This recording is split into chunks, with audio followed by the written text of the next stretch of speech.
Welcome back, lovers of legend. I hope you're ready, because the stakes have never been higher.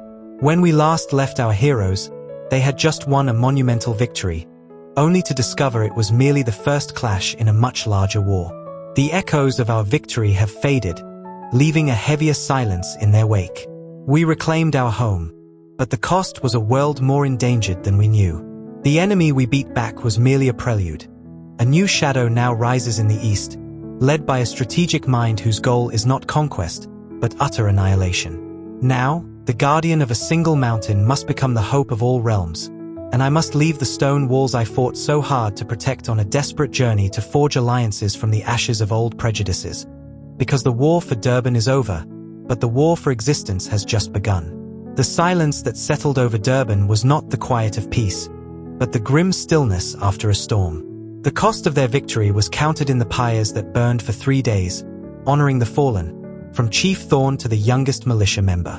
Daniel, though hailed as a savior, bore the weight of each loss personally. Leadership was not the glory of victory, but the burden of loss. In a solemn ceremony amidst the scarred but standing great hall, the elder council, their voices thick with emotion, formally offered him the chief's talk, the symbol of rulership. He accepted it not with pride, but with a solemn vow etched into his very soul. His first act as chief was not one of war, but of healing. He walked among his people, his hands helping to clear rubble, his voice offering comfort to the grieving. He listened to the farmers whose fields were trampled, the artisans whose workshops were destroyed. This personal growth from warrior to caregiver was his first lesson in true leadership. A kingdom was built on more than strength of arms. It was built on the resilience of its people's spirit. He knew that to rebuild their walls, they first had to rebuild their hope.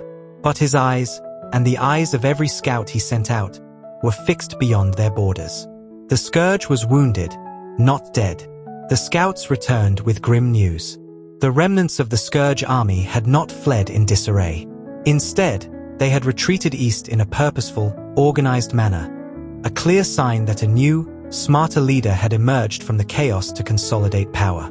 Worse, their path of retreat was marked by utter devastation. They were not just fleeing. They were scorching the earth, ensuring that even if Durban survived, it would stand alone in a wasteland.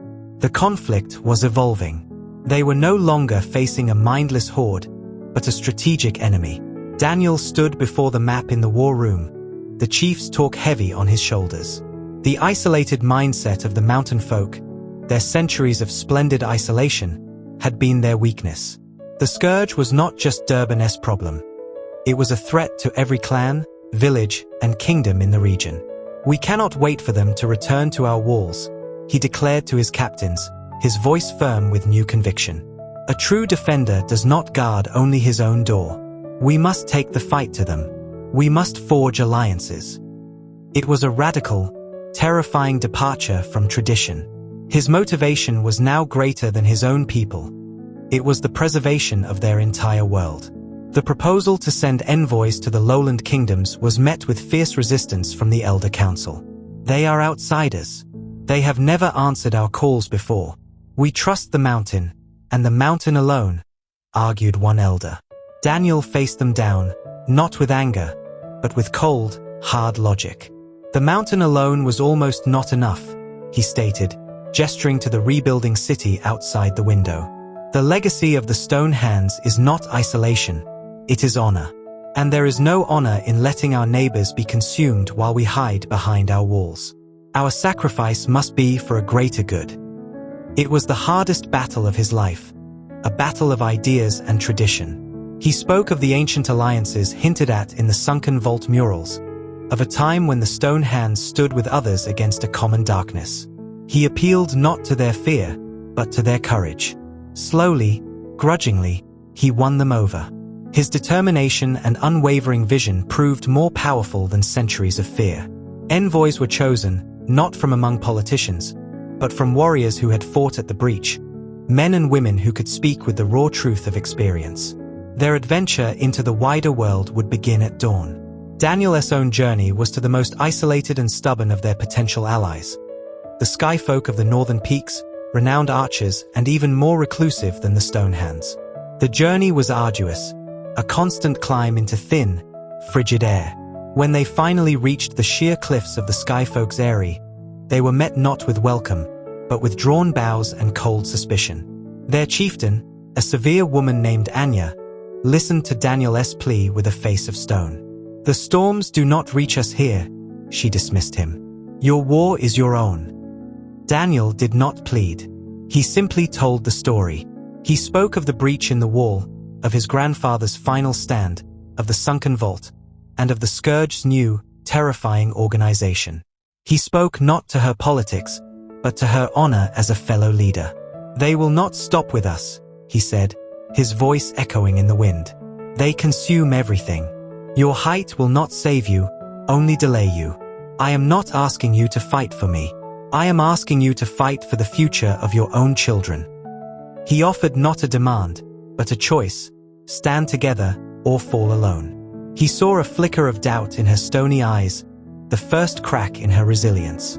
While his envoys traveled, Daniel initiated a ruthless regime of self-improvement for his people.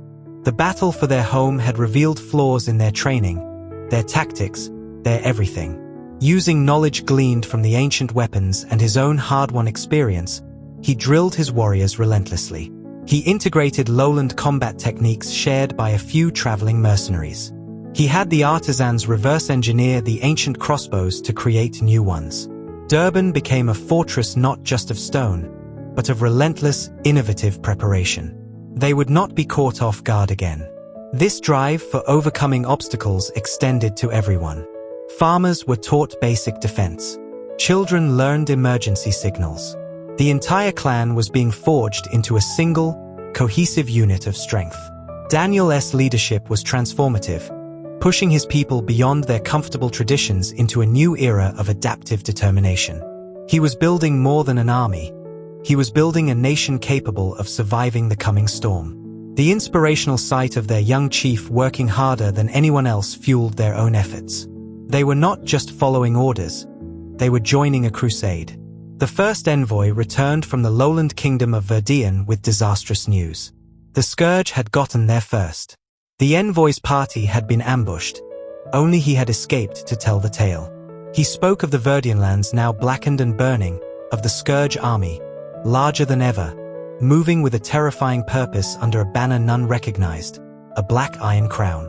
The new leader was not just a chieftain, he was a king of ruin. The message was clear: isolation meant death. The conflict was now a race against time. The news was a hammer blow to morale. Despair began to creep back in. Daniel gathered his people in the courtyard. He did not hide the truth. He told them of Verdian's fall. "They think this will break us," he roared, his voice filled with a fury that chased away the fear. "They think we will cower behind our walls. But they are wrong. Every life they take, every home they burn, forges our determination harder. We will be the shield that they break upon. We will be the fire that consumes them." It was a speech of defiance in the face of utter darkness, a masterful display of inspirational leadership that transformed terror into raging resolve. A miracle arrived on the wind. Anya, the chieftain of the Skyfolk, appeared at the gates with 100 of her best archers. "You spoke of honor," she said to a stunned Daniel. "We have decided that our honor does not lie in watching the world burn from a distance." Her arrival was followed by another, a battered contingent from a coastal city-state that had fought off a Scourge naval raid and heeded the warning from Durban's envoys. The alliance was small, fragile, but it was a start. It was a spark of unity. Daniel integrated them seamlessly. The Skyfolk took the highest points on the walls, their eyesight unparalleled. The Marines from the coast helped train his men in new close-quarter techniques. Durban, once a symbol of isolation, became a bustling hub of cooperation. This was Daniel's greatest personal growth, becoming a unifier of different peoples. He listened, learned, and valued each group's unique strength. The obstacle of ancient prejudices was being overcome by the shared, greater threat. They were building not just a defense, but a new legacy of unity. The combined intelligence from the allies painted a terrifying picture of the enemy's true strength. The Scourge was being led by a fallen knight of a forgotten order, a brilliant strategist known as the Iron King, who wielded dark sorceries to twist men and beasts into his soldiers. His goal was not conquest, but utter annihilation, the unraveling of creation itself. He was moving toward the World Spire, a mythical place of immense power, which if corrupted, would allow his darkness to swallow everything. The battle for Durban had been a skirmish. The war for reality was coming. This revelation changed everything. This was no longer a fight for homeland, but for existence. The weight of this knowledge threatened to crush Daniel. The sacrifice demanded would be absolute. He retreated to the sunken vault, seeking guidance from the silence of his ancestors. Before the magnificent armor, he meditated. He realized the final sacrifice was not of life, but of self. To be the leader this war required, he had to let go of the last vestiges of the boy he was, his doubts, his grief, his personal desires. He had to become an ideal, a symbol. He made his choice. He emerged from the vault wearing the ancient armor of the first Stone Hand Chief. It fit him as if it had been forged for him. In his hand was the great sword, now gleaming with a light that was not reflected, but generated from within. He was no longer just Daniel Stone Hand. He was the embodiment of his legacy, a living myth walking among his people. The effect was electric. The allies from other cultures saw a legend come to life. His own people saw the culmination of their history. His courage was no longer just personal. It was a tangible force that bolstered the mindset of every single soldier in the alliance. The final battle plan was laid. They would not wait. They would march out to meet the Iron King's army at the plains of Westville, the only pass to the World Spire. It was a desperate gamble, to face the enemy on open ground, but it was the only way to stop the apocalypse. As the combined forces of the fledgling alliance mustered in the valley, a breathtaking sight of different banners flying together, Daniel gave his final address. He spoke of sacrifice, of honor, and of the light they carried into the darkness. It was a speech that would be remembered for 1,000 years. The march was a somber pilgrimage. They were hopelessly outnumbered, marching toward what most believed was certain death. Yet, they marched with a determination that shook the very earth.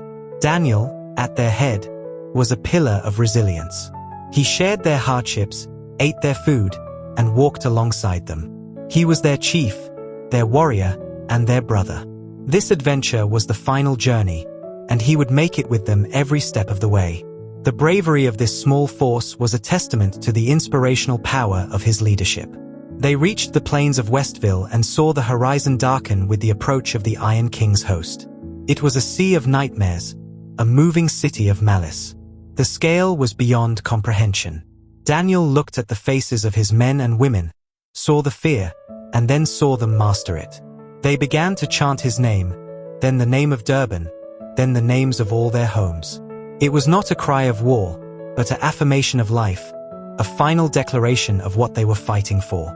The two armies faced each other under a bruised sky, the air crackling with the energy of the end of all things. The final conflict had begun. The plains of Westville became a stage for the end of the world. The Iron King's host advanced not with a roar, but with a chilling, silent purpose that was more terrifying than any battle cry. Against this tide of shadow stood the Alliance, a splash of defiant color on the gray field. Daniel, clad in the ancient armor, rode before his lines, his voice cutting through the oppressive silence. They are legion, but we are light, and light will always hold back the dark.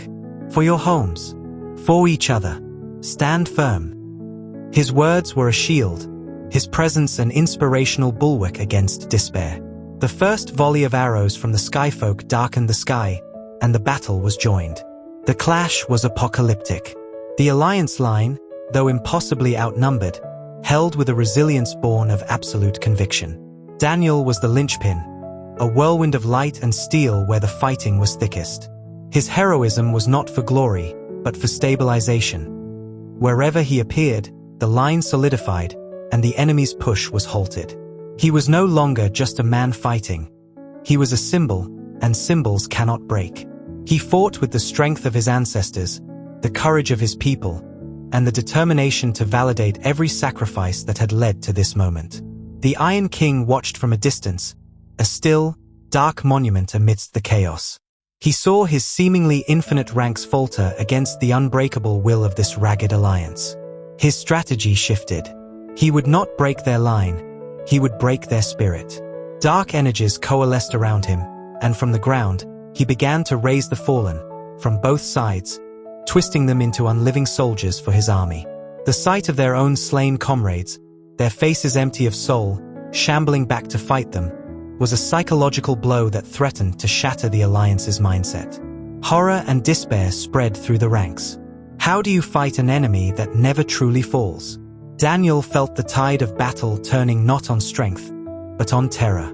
He knew this was the Iron King's true power, to corrupt hope itself. "Do not look at their faces," he roared, his voice imbued with a power that was not his own. "Look at their hearts. They are already free. We fight to grant them peace. For honor. For mercy." He charged into the ranks of the undead, his ancient sword shearing through them, each strike a release, a blessing. His leadership in that moment was to redefine the conflict, turning a horror into a sacred duty. For 2 days and nights, the battle raged without respite. The alliance was pushed to the absolute brink of exhaustion. They fought in shifts, sleeping on their feet, their world reduced to the few feet of blood-soaked ground they were ordered to hold. Daniel never rested. He was everywhere, a constant, unwavering beacon. His personal growth was now complete. He had fully sublimated his own needs into the will of his people. He was a vessel for their collective courage. Through him, they found the strength to overcome the impossible obstacle of their own fatigue and fear. During a brief lull, Finn found him, his own armor dented and stained. "We cannot hold much longer, Daniel. Their numbers, they are endless." Daniel looked at his friend, his brother in arms, and saw not defeat, but the need for truth. "I know," he said, his voice calm. "This was never about holding. It was about buying time." The Skyfolk shamans believe there is a weakness in the Iron King's magic at the apex of the battle's third day. A moment of vulnerability. That is our only chance. He revealed the true, desperate nature of their sacrifice. They were the anvil. But a hammer was needed. The plan was madness. A small strike force, led by Daniel, would break through the chaotic lines and strike directly at the Iron King's command position during the predicted moment of vulnerability. It was a mirror of his first desperate raid, but on a world-ending scale.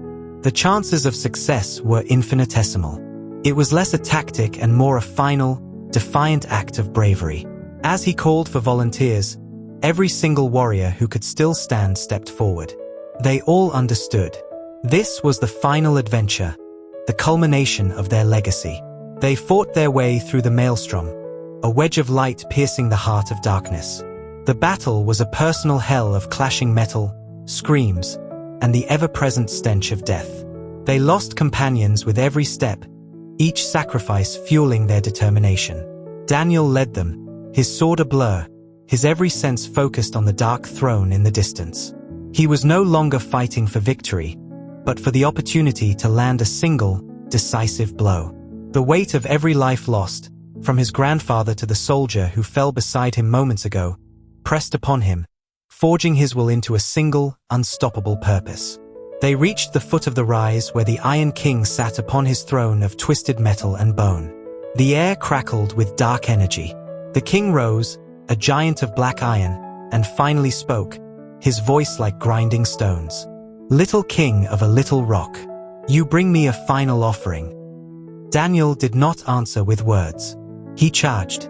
The duel began, not a contest of skill, but a fundamental clash of ideologies. The Iron King's power was vast, hurling bolts of entropy and summoning spectral claws. Daniel's power was his resilience, his honor, and the collective hope of every soul fighting on the plains below. The ancient armor deflected blows that would have vaporized a mortal man, but the concussive force rattled Daniel's bones. He was driven to his knees again and again, only to rise each time, his determination an unbreakable force. He fought not to win, but to survive until the predicted moment. The Iron King grew frustrated, then furious.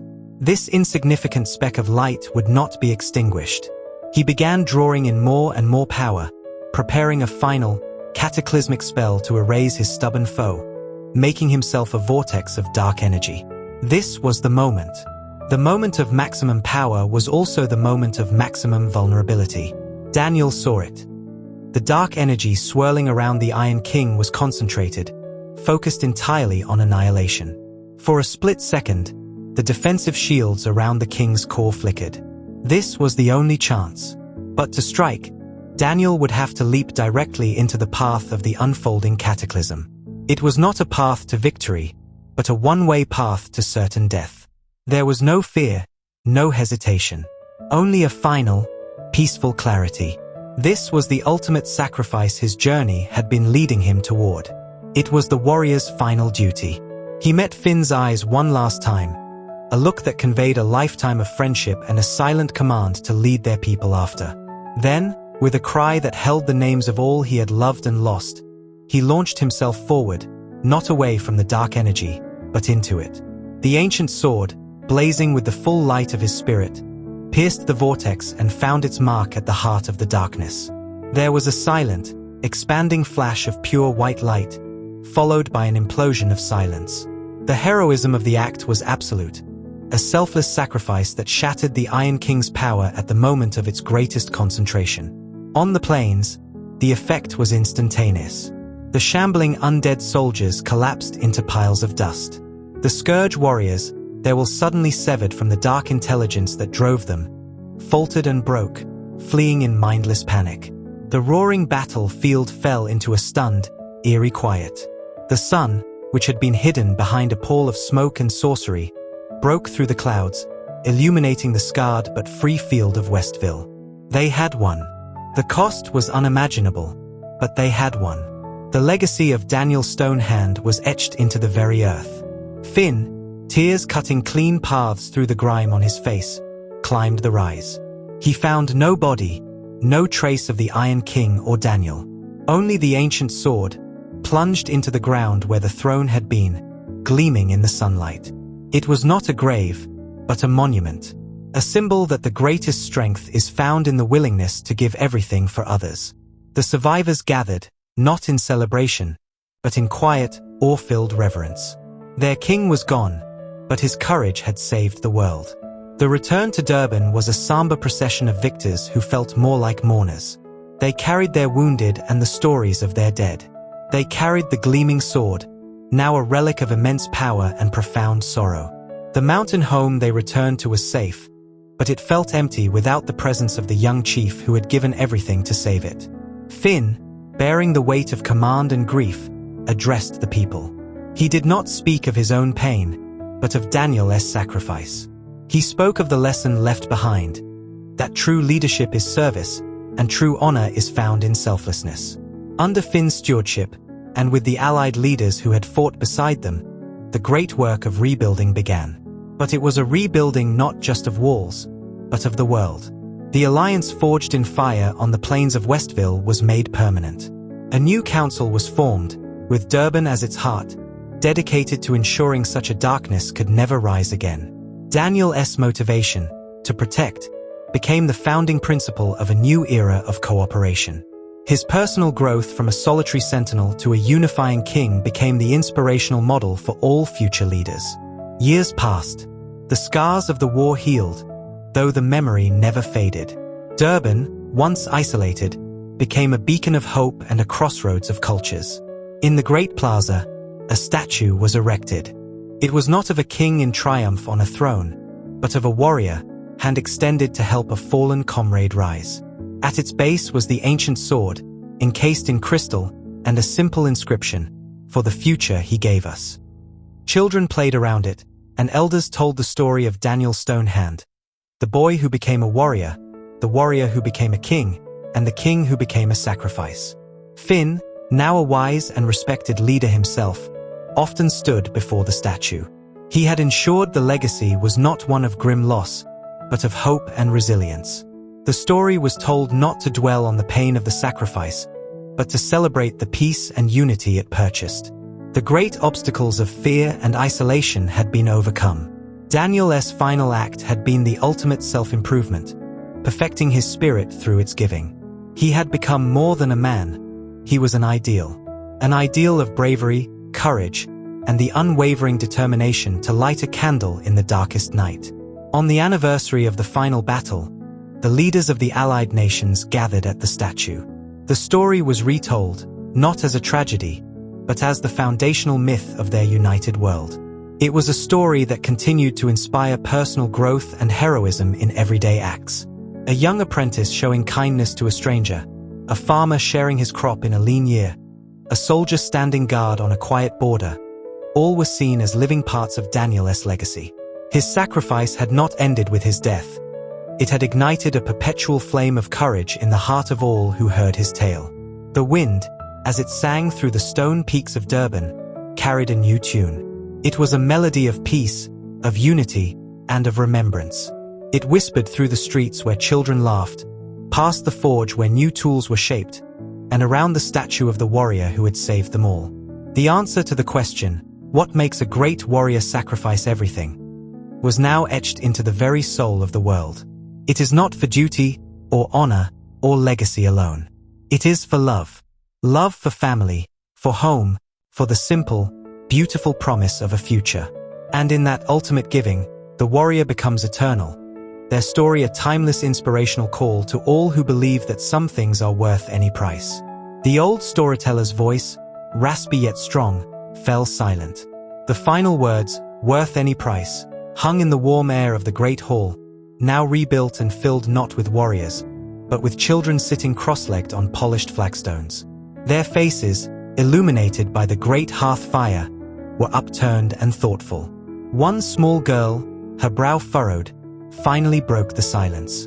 "But, did it hurt?" she asked, her voice small. "When he jumped?"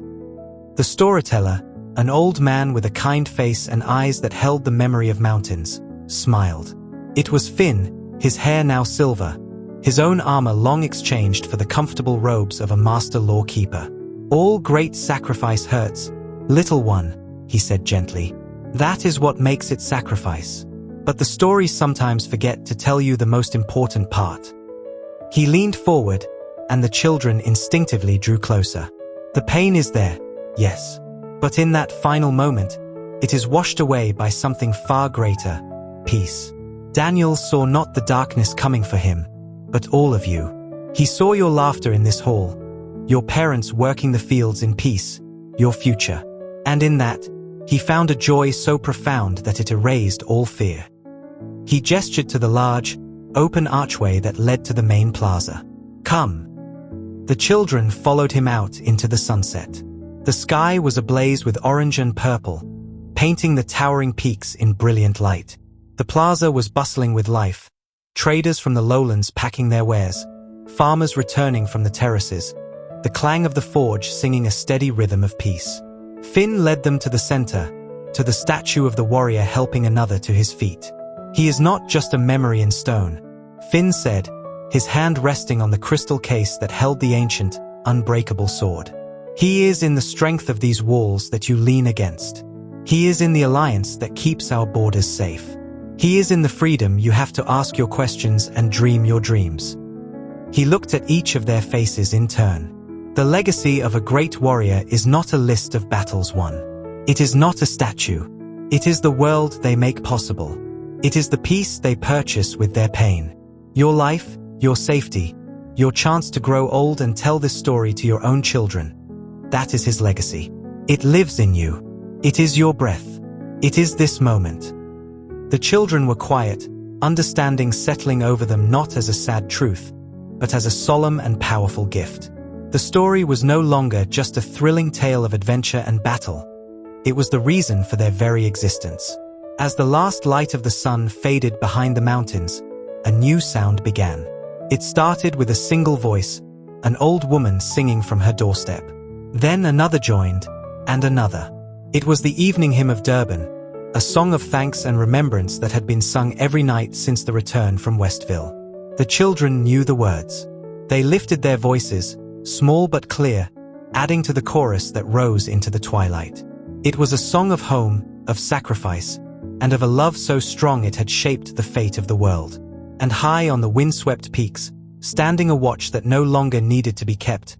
The echoes of the mountains seemed to sing back, carrying the promise into the stars, that the heart of a warrior never truly fades. It simply becomes part of the world it saved.